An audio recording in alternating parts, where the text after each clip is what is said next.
divorcio es la disolución del matrimonio, mientras que en un sentido amplio se refiere al proceso que tiene como intención dar término a una unión conyugal. Los saluda Yesenia Castañeda, bienvenidos a Ley de Vida. Hoy hablaremos de divorcios. ¿Sabe cuáles son las causas para solicitarlo y a dónde acudir? Veamos qué le respondieron a nuestros compañeros Olivia y Jared aquí en Ley de Vida. Comenzamos.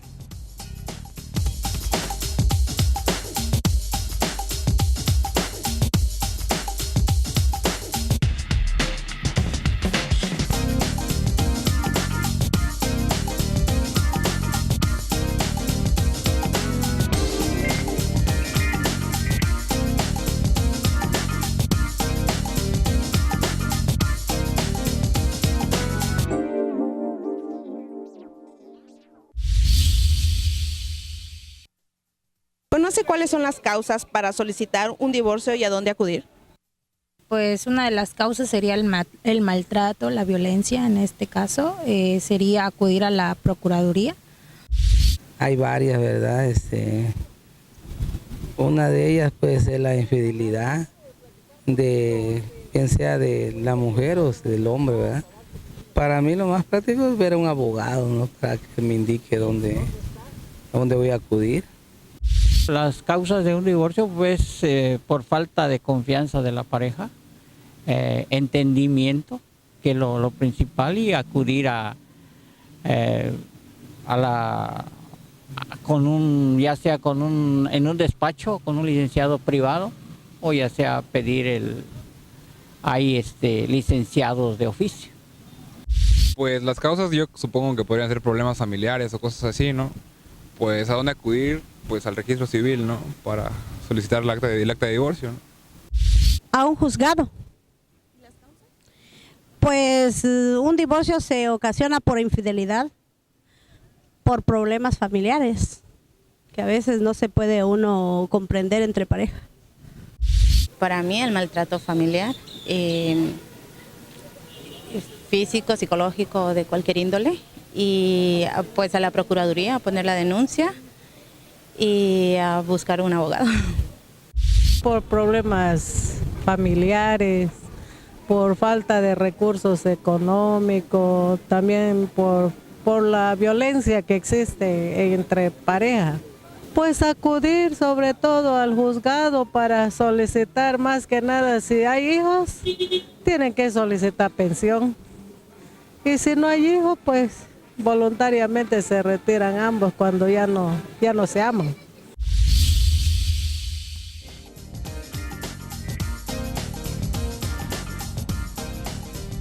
Y para ampliarnos el tema de divorcio, doy la bienvenida al estudio a la licenciada Claudia Lucía Domínguez Acuña, jueza, y a la licenciada Yasmín del Carmen Madariaga Martínez, psicóloga, ambas adscritas al Juzgado Primero Familiar de Tuxtla. Como siempre, un placer que nos acompañe. Muchas gracias.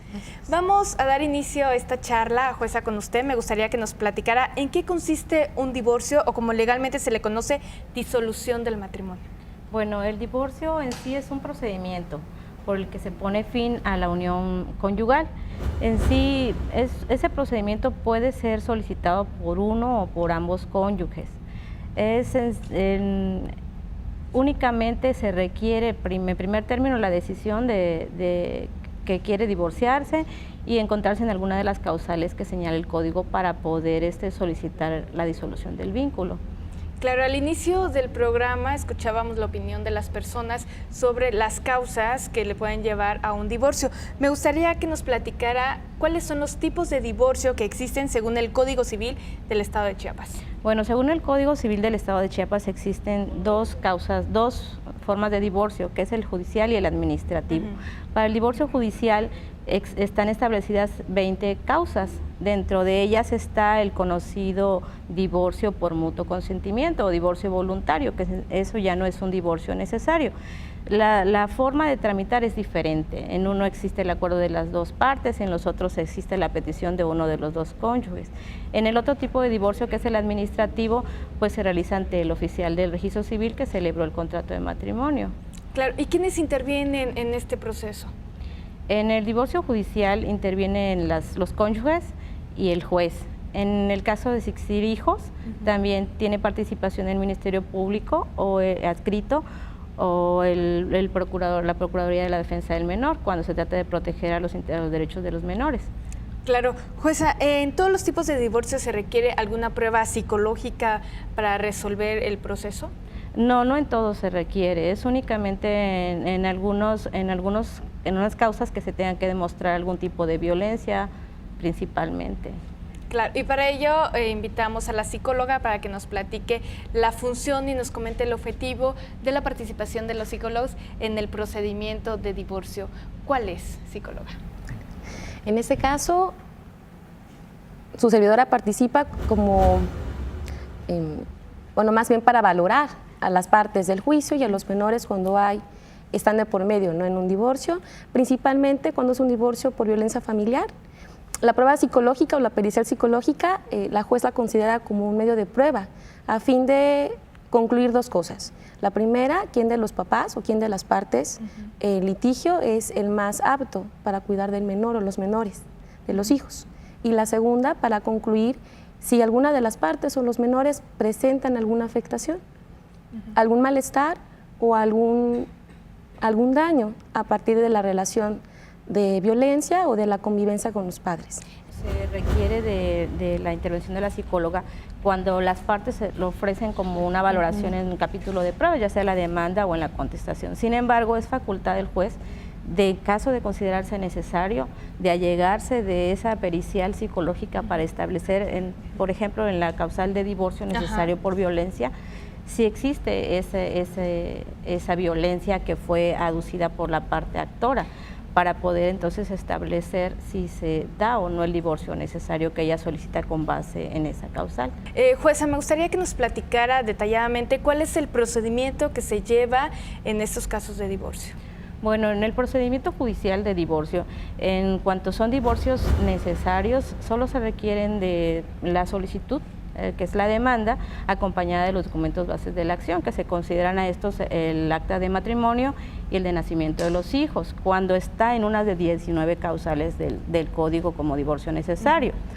¿Por qué? Porque, bueno, retomando el procedimiento, en cuanto a ese divorcio se tiene por recibida la demanda con los documentos base de la acción, que solamente son esos de entrada, y se corre el traslado a la parte demandada por un término de 9 días, porque se tramita en un juicio ordinario civil. Entonces, una vez emplazado, la parte demandada puede o no contestar, pero transcurrido su plazo, el juzgado tiene que decretar la apertura del juicio a prueba, que son por 30 días para el desahogo de las pruebas ofrecidas por las partes. Una vez concluido ese periodo de prueba, de manera oficiosa, el juzgado tiene que abrir también el periodo de alegatos, que son 3 días en el orden de actor demandado, y concluidos esos 6 días para alegar, de manera oficiosa también se turna para el dictado de la sentencia. Ese es el procedimiento en primera instancia, ¿no?, para el trámite de divorcio necesario. En cuanto al divorcio contenido en la fracción 17 del artículo 63, que es el divorcio voluntario, aparte de esos documentos base de la acción, que son el acta de matrimonio, el acta de nacimiento de los hijos, también se requiere del acta de nacimiento de los cónyuges y de una prueba de no gravidez por parte de la cónyuge mujer, para poder dar trámite al trámite de divorcio voluntario o divorcio por mutuo consentimiento. Nada más que en este caso, con la solicitud de divorcio debe acompañarse también el convenio que cumpla los requisitos establecidos por la ley. El recibo o la forma de garantizar los alimentos y la forma en que van a liquidar la sociedad conyugal en caso de que existiera. Claro, José, hablábamos de los pasos a seguir dentro de este procedimiento, pero es importante recordar que muchas veces inicia por la decisión de quererse divorciar, definitivamente, ¿no? Ya sea del hombre o ya sea de la mujer, y de ahí determinar qué tipo de divorcio se lleva o relacionado a la ley. Claro, porque existe una opción al momento de la demanda de divorcio necesario, que es la posibilidad de que uno de los cónyuges solicite la audiencia de conciliación, y en esos momentos a veces se puede retomar la oportunidad para, en lugar de ser un trámite complicado en cuanto a las partes, que es tramitar todo el divorcio necesario, pues volverlo voluntario si se tiene por satisfechas los requisitos que marca la ley, y entonces pues ellos mismos formulan su convenio para poder dar por terminada la unión conyugal de manera voluntaria. En cuanto al procedimiento administrativo, que es el que me faltó explicarles, ese se realiza ante la oficialía que llevó a cabo el matrimonio. Es una solicitud de ambos cónyuges, acompañada de los documentos base de la acción también, y también hay una diligencia o una citación que hace el oficial, que el código señala en un periodo dentro de 15 días, para ratificar la solicitud de divorcio, y en ese momento declaran la disolución y se levanta el acta correspondiente en cuanto al divorcio administrativo. Claro, jueza, durante este proceso de separación del divorcio, ¿hay casos en los que a lo mejor a la mitad de la etapa o iniciando la etapa del procedimiento pueden decidir ya no divorciarse? Sí, claro. En el divorcio judicial, mientras no se dicte la sentencia que dé por terminada la unión conyugal, las partes pueden reanudar su unión no física, y únicamente tendrían que dar aviso para que se pueda determinar lo correspondiente en el expediente. Como juez tenemos esa oportunidad y obligación que nos impone la ley de procurar que lleguen a una avenencia, que se reconcilien y continúen en su matrimonio. Y en los casos de divorcio necesario, pues cuando las condiciones de la litis lo permiten, sí se puede lograr que se deje de llevar el procedimiento en la Junta de Conciliación, y ellos mismos deciden no continuar con el trámite. Importante informarse, estar actualizados y sobre todo platicar con la pareja. Así es. Vamos a hacer una pequeña pausa promocional, los invitamos a que sigan con nosotros. Si tiene alguna duda, cualquier comentario lo puede hacer a través de la página oficial del Poder Judicial del Estado de Chiapas o a través de las redes sociales del programa Ley de Vida. No le cambie, continuamos con más información. ¿Qué hacer durante el proceso de divorcio? Sea razonable y coopere tanto como le sea posible con su futura expareja. Apoye a sus hijos durante este proceso. Comuníquele a su cónyuge cuándo y dónde pasará tiempo con sus hijos mientras se arregla la situación de la custodia permanente. Declare todos sus activos y sus bienes. Pregúntele a su abogado si no entiende algo. Su abogado trabaja para usted y debe ayudarle a comprender cada parte del proceso del divorcio.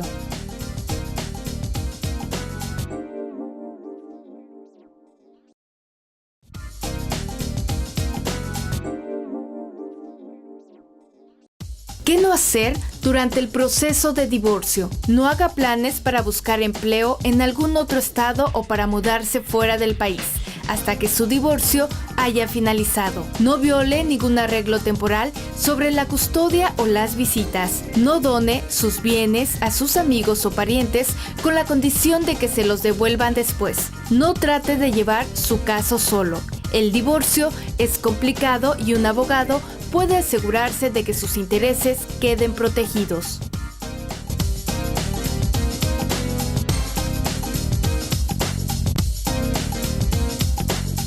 Gracias por continuar en Ley de Vida. Estamos hablando de divorcios y para ello, antes de irnos al corte promocional, platicábamos sobre el procedimiento que se lleva a cabo en las etapas del divorcio y me gustaría, jueza, que continuáramos esta charla comentando cuáles son los requisitos o qué documentación se requiere para todo el procedimiento de divorcio.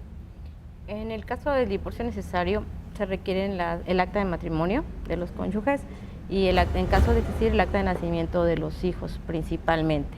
Lo demás, pues el material probatorio que quiera aportar cada una de las partes para poder demostrar tanto la acción como las excepciones, ¿no? En el caso del divorcio por mutuo consentimiento, se requiere del acta también de matrimonio, el acta de nacimiento de los hijos, el acompañar el convenio que permita cumplir los requisitos que marca la ley, y también en el caso de que exista necesidad, la garantía de los alimentos que se tienen que otorgar. Claro, hablando de divorcios, es un procedimiento difícil para toda la familia e incluso cuando hay menores de edad. ¿Los niños participan en alguna etapa del proceso de divorcio? Sí participan en el momento que se inicia en sí el juicio, ¿Por qué? Porque en el momento de que se tiene por recibida la demanda de divorcio, se deben de decretar medidas de manera provisional, como son urgentes las de alimentos y la de guardia y custodia de los hijos. En esa misma solicitud de divorcio, el cónyuge que lo demanda puede hacer una propuesta, si quién se va a quedar al cuidado de los hijos. Puede ser el mismo solicitante o el demandante, o puede proponer a que sea una guardia y custodia compartida entre ambos cónyuges, o que sea uno de ellos en especial. Al momento de contestar la demanda, también se puede recibir una propuesta distinta del demandado. Si eso sucede, entonces se les concede a los menores el derecho que tienen a expresar su opinión, porque se encuentran ventilándose intereses de ellos. Entonces, como sujetos de derecho, deben de ser escuchados para que manifiesten, de acuerdo a su madurez, qué es lo que piensan en ese punto específicamente, no en sí al conflicto entre papá y mamá, sino en que ellos, qué es lo que desean. Esa opinión únicamente nos sirve a nosotros como un parámetro urgente, por la medida urgente que se tienen que tomar de guardia y custodia y derechos de visita, únicamente para eso. Sí, en un momento dado puede tener reflejo en la sentencia, si coincide con las demás pruebas aportadas y todo el material que se llegue a recabar para resolver, pero no es en sí determinante, porque debe de ser analizada esa opinión en base a todo el contexto del problema, también a la opinión psicológica que tenga el perito adscrito al juzgado sobre esa manifestación, porque existen síndromes que deben ser detectados únicamente por los especialistas. En este caso, pues nos auxiliamos de la psicóloga adscrita para que haga cualquier manifestación al respecto, porque esa opinión debe ser una opinión libre del menor, debe de ser algo muy espontáneo, ¿no? Y con toda la madurez que le permita, de acuerdo a la edad, su expresión. Y hablando de su participación, psicóloga, en esta parte del proceso, ¿cómo interviene o cómo desarrolla su participación con los menores de edad? Dentro de un juicio se trabaja en dos momentos. El primero es a partir de las valoraciones psicológicas o las periciales. Como comenté tiempo atrás, es respecto a valorar psicológicamente a los padres, a los menores y concluir si tanto las partes en litigio como los niños tienen alguna afectación. En un segundo momento es, como lo comentaba la juez, en las comparecencias de menor. Cuando son comparecencias con niños pequeños, a partir de 6 años de edad, 7 años, mi participación entra previo a la comparecencia de menor y se llama prueba de capacidad. Esta prueba de capacidad está fundamentada y justificada en un protocolo de actuación para quienes imparten justicia y se trabaja con menores y con adolescentes. Esta prueba de capacidad tiene el objetivo, tiene como objetivo concluir si el niño es apto para comparecer, es decir, uno, si cuenta con la capacidad mental, emocional y de lenguaje para poder expresar tanto su dinámica personal como la familiar. Y dos, si no presenta algún síntoma o algún indicio de tensión, de nervios, de presión, que le impida expresarse con nosotros. En caso de que el niño sea apto para comparecer, se da la comparecencia de menor en presencia de la juez y con el personal que comentó previamente, ¿no? La Procuraduría del DIF, el fiscal del Ministerio Público adscrito al juzgado, su servidora. Cada uno de nosotros tiene un papel muy distinto en esa comparecencia. En mi persona o en mi papel recae que si el niño presenta algún tipo de nerviosismo o de tensión durante la audiencia, pues comentarlo con la juez. Porque al final de cuentas, si bien es muy importante que el niño externe su punto de vista, su opinión, porque también tiene derecho a participar con ello, lo es más cuidar su estabilidad mental, física y emocional. Importante la integración, el trabajo que vienen realizando en conjunto. Estamos por finalizar el programa, me gustaría que nos platicara, ¿tiene algún costo su servicio? Ninguno. Cuando la juez designa al psicólogo adscrito, en este caso su servidora, no es ningún costo. En este caso, conforme a la agenda de trabajo, se señalan las fechas para trabajar, tanto en comparecencias como periciales, y únicamente se queda a la espera de que las personas asistan para realizar la pericial. Una vez hecho, yo presento la pericial y ya la juez lo tiene como medio de prueba. Excelente. Otra figura importante también dentro del procedimiento del divorcio, la participación de los defensores públicos. Los invito a que conozcamos parte del trabajo que ellos realizan en este procedimiento. Veamos. Actualmente nuestra realidad social es tan cambiante que en esa dinámica nosotros como defensores públicos asesoramos y tramitamos asuntos de divorcio, ya sean voluntarios, ¿sí?, sean divorcios necesarios, y actualmente los divorcios incausados, que aún no están reglamentados debidamente tal vez en el Código Civil de nuestro Estado, pero la jurisprudencia es obligatoria a nivel nacional para todos los juzgados familiares para que le den trámite a ese divorcio incausado.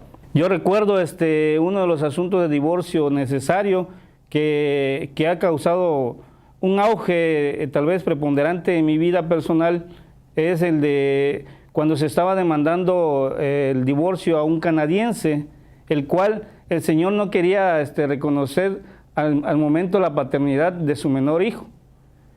Hubieron muchas trabas en relación a lo que eran las pruebas de ADN, ¿sí?, en esa relación, cuando la gente que era de escasos recursos, pues hay un convenio interinstitucional, un convenio de colaboración en algunos laboratorios en los cuales las pruebas de ADN ya salen al 50%, aunque al final del asunto esa cantidad se le reclama al demandado en esa situación.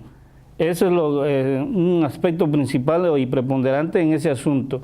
Se les invita a toda la población, a todo el usuario que tenga algún asunto de índole familiar en cuanto a la relación de divorcio voluntario, necesario o incausado, acuda a lo que es el Instituto de Defensoría Pública, ubicado en el edificio C del Supremo Tribunal de Justicia, para que se le brinde la atención y asesoría jurídica y se le pueda dar trámite a su divorcio. Antes de finalizar el programa, me gustaría cerrar con esta pregunta. En su experiencia, ¿cuál es la recomendación que le hace a las personas, a las familias que están pasando por este procedimiento de divorcio? Bueno, pues principalmente que consideren al divorcio como la última opción para poder recurrir a los tribunales. Porque pues hay situaciones que en nuestro trabajo cotidiano vemos que pueden tener solución con el diálogo. Normalmente ya llegan con un diálogo que ya está completamente interrumpido. Entonces la comunicación es básica para poder empezar a arreglar los conflictos. Si no fuese así, pues entonces ya ante un juzgado, pues buscar con sus asesores, con sus abogados, la mejor solución a ese conflicto, y sin perder de vista que cuando existen hijos siempre van a haber afectaciones, entonces tratar de que sean ellos los menos afectados y no utilizarlos, porque en ocasiones eso comúnmente pasa. Entonces precisamente sería el que identifiquen bien qué es lo que pretenden obtener, que en sí el fin de un divorcio es colocarse nuevamente en un estatus que les permita contraer otro matrimonio, pero no por eso olvidar las obligaciones que no pueden dejarse al cumplimiento voluntario o al entender de cualquiera de los dos cónyuges, sino establecer alimentos y derechos de visita, guardas y custodias conforme a los derechos que tienen los menores a convivir con sus padres, a ser protegidos y ser alimentados por ellos. Sobre todo el respeto entre ambas parejas, porque a veces lamentablemente se involucra hasta los padres, los hermanos, y empieza un conflicto aún más grande si no llegan a una solución pronta. Así es. Muchísimas gracias, jueza, por habernos acompañado. Psicóloga, antes de despedirnos, los invito a que nos acompañen a conocer las breves del Poder Judicial con nuestra compañera Montserrat Arango. Veamos. ¿Qué tal, Yesenia y amigos? Es un placer acompañarlos con toda la información. En esta emisión vamos a hablar de la mesa de trabajo para erradicar la violencia de género que presidió el Poder Judicial, así como de las jornadas de actualización en el nuevo sistema de justicia penal. Veamos la información.